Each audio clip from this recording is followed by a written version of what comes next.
Back to Xylem learning. It's me Anuragna, നിങ്ങളുടെ സ്വന്തം അനുമിസ് ആണ്. ഓക്കെ, എന്റെ മക്കളെ എല്ലാവരും ഇപ്പൊ USS എക്സാമിന് വേണ്ടിയിട്ട് പ്രിപ്പയർ ചെയ്തുകൊണ്ടിരിക്കുകയായിരിക്കും അല്ലെ. അപ്പൊ നിങ്ങൾ എല്ലാവരും അതിനുള്ള ഓരോരോ ക്വസ്റ്റ്യൻ പേപ്പറും പ്രീവിയസ് ഇയർ ക്വസ്റ്റ്യൻ പേപ്പറും ഒക്കെ വെച്ചിട്ട് പഠിക്കുന്നുണ്ടായിരിക്കും.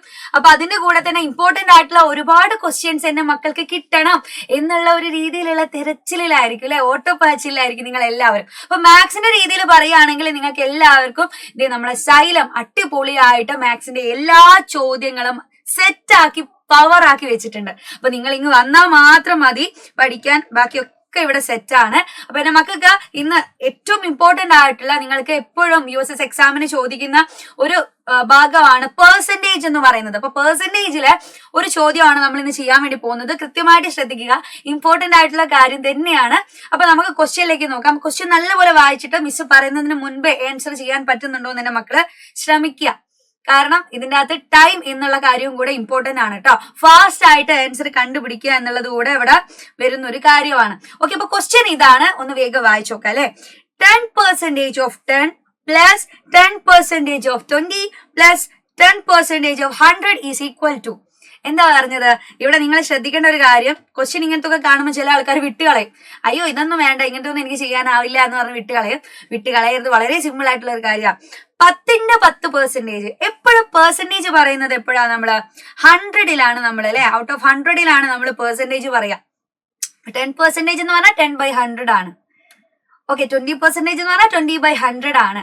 അപ്പൊ ആ ഒരു രീതി നിങ്ങൾ എന്ത് ചെയ്യുക, മനസ്സിലാക്കി വെക്കുക. അപ്പൊ നമ്മളോട് പറഞ്ഞത് 10ന്റെ 10%, 10% ഓഫ് 10ന്റെ എന്ന് പറഞ്ഞു കഴിഞ്ഞാൽ അവിടെ നമ്മളെ മാത്സിൽ അത് മീൻ ചെയ്യുന്നത് 10 into 10%. അപ്പൊ 10% എന്ന് പറഞ്ഞാൽ 10/100 ആണ്. 10ന്റെ 10% എന്ന് പറഞ്ഞാല് 10 into 10/100. അത് അടുത്ത നോക്കിക്കേ, 20ന്റെ 10% എന്ന് പറഞ്ഞാല് 20 into 10/100.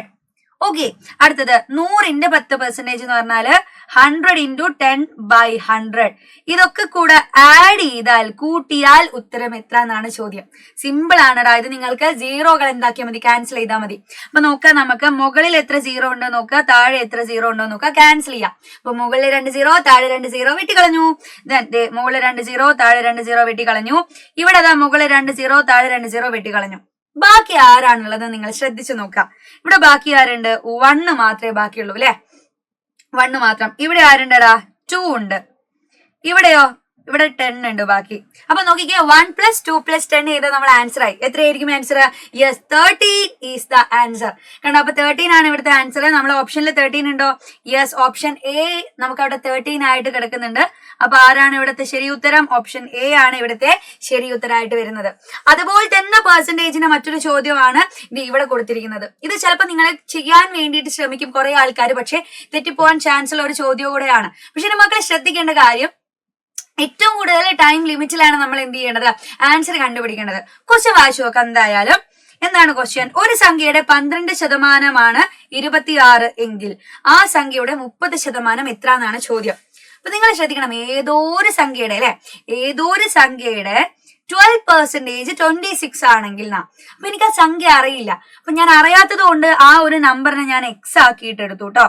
എക്സിന്റെ 12% എന്ന് പറഞ്ഞാൽ x into 12% എന്ന് പറഞ്ഞാൽ 12/100. എക്സിന്റെ 12% 26. കണ്ടോ? എനിക്ക് ആ എക്സ് എത്രയാന്ന് അറിയില്ല. എക്സിന്റെ 12% 26 ആണെങ്കിൽ ആ സംഖ്യയുടെ എക്സിന്റെ 30% എത്ര? അപ്പൊ നമ്മള് എക്സിനെ കണ്ടുപിടിച്ചിട്ട് 30% കാണണമെന്ന് വിചാരിക്കും. നിക്കട്ടെ, അവിടെ നിക്കട്ടെ. അപ്പൊ എക്സിനെ കണ്ടുപിടിക്കണമെങ്കിൽ നമ്മൾ എന്ത് ചെയ്യണം? എക്സിനെ കണ്ടുപിടിക്കാൻ ഞാൻ എന്ത് ചെയ്യും? ഈ 26ന്റെ അടുത്തേക്ക് ഈ 100ഉം 12ഉം കൊണ്ടുപോകണം, വേണ്ടേ? അപ്പൊ 100 ഡിവൈഡഡ് ബൈ 100 ഇങ്ങോട്ട് പോകുമ്പോൾ into 100 ആയിട്ട് മാറും.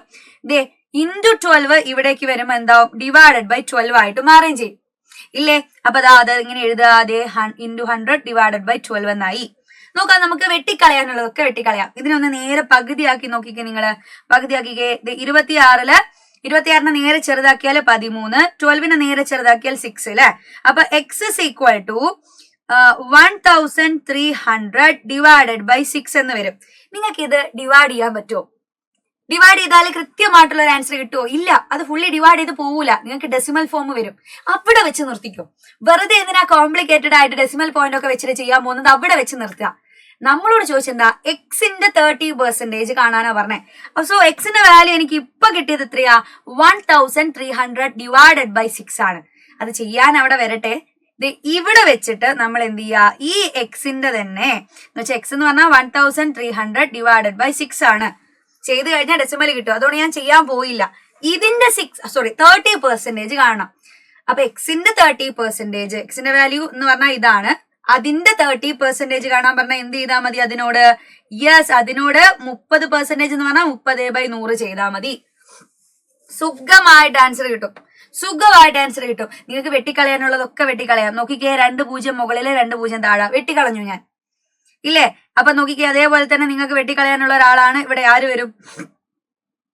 30ഉം അതേപോലെ 6ഉം വെട്ടിക്കളയാം, അല്ലെ? 5 തവണ പോകും. 6 5 30 ദെൻ 13 × 5 ചെയ്താൽ നിങ്ങളുടെ ആൻസർ ആയി. 13 × 5 ചെയ്യണം. 3 5 15, ബാക്കി 1, 1 5 5 1 6, 65 എന്ന് കിട്ടിയിട്ടുണ്ടാവണം. 65 എന്ന് പറയുന്നത് നമ്മൾ ഓപ്ഷനിലുണ്ടോ? യെസ്, ഓപ്ഷനിലുണ്ട്. Option D is the right answer. കണ്ടില്ലേ? ഇത് നിങ്ങൾ ചിലപ്പോൾ എന്ത് ചെയ്യും, ഫുള്ളി ഡിവൈഡ് ചെയ്യാൻ പോകും. ഫുള്ളി ഡിവൈഡ് ചെയ്തിട്ട് ചിലപ്പോൾ ഡെസിമൽ പോയിന്റ് കിട്ടും. അപ്പോഴത്തേക്കും നിങ്ങൾ ഡൗൺ ആവും. അയ്യോ, ഡെസിമൽ പോയിന്റ് ഒക്കെ കിട്ടി, അതുകൊണ്ട് എനിക്ക് ആൻസർ എന്തായാലും ശരിയാക്കാൻ കുറച്ചുകൂടെ കഷ്ടപ്പാടായിരിക്കും എന്നൊക്കെ വിചാരിക്കും. പക്ഷെ നിങ്ങൾ എന്ത് ചെയ്യേണ്ട, ആ രീതിയിലേക്ക് എത്തുന്നതിന് മുന്നേ തന്നെ നമ്മൾ നേരിട്ട് എന്ത് ചെയ്താൽ മതി, പെർസെന്റേജ് കണ്ടുപിടിക്കാൻ പോയപ്പം നമുക്ക് എന്ത് ചെയ്തു, ക്യാൻസൽ ചെയ്യാൻ പറ്റിയ ആൾക്കാർക്ക് ക്യാൻസൽ ചെയ്തിട്ട് ആൻസറിലേക്ക് എത്താൻ പറ്റി. അപ്പൊ അങ്ങനെയുള്ള ടെക്നിക്കുകൾ പഠിച്ചു വെക്കുക എന്റെ കുട്ടികള്. അപ്പൊ എളുപ്പത്തിൽ നിങ്ങൾക്ക് ആൻസറിലേക്ക് എത്താനുള്ള രീതികൾ നിങ്ങൾ ഏറ്റവും അധികം പ്രാക്ടീസ് ചെയ്യുക. അപ്പൊ ഇതുപോലെയുള്ള ഇൻട്രസ്റ്റിംഗ് ക്വസ്റ്റ്യൻസിന് വേണ്ടിയിട്ട് എന്റെ മക്കൾ വെയിറ്റ് ചെയ്തിരിക്കുക. നമുക്ക് നെക്സ്റ്റ് ക്ലാസ്സിൽ കാണാം. അതുവരെ ബൈ ബൈ, സീ യു.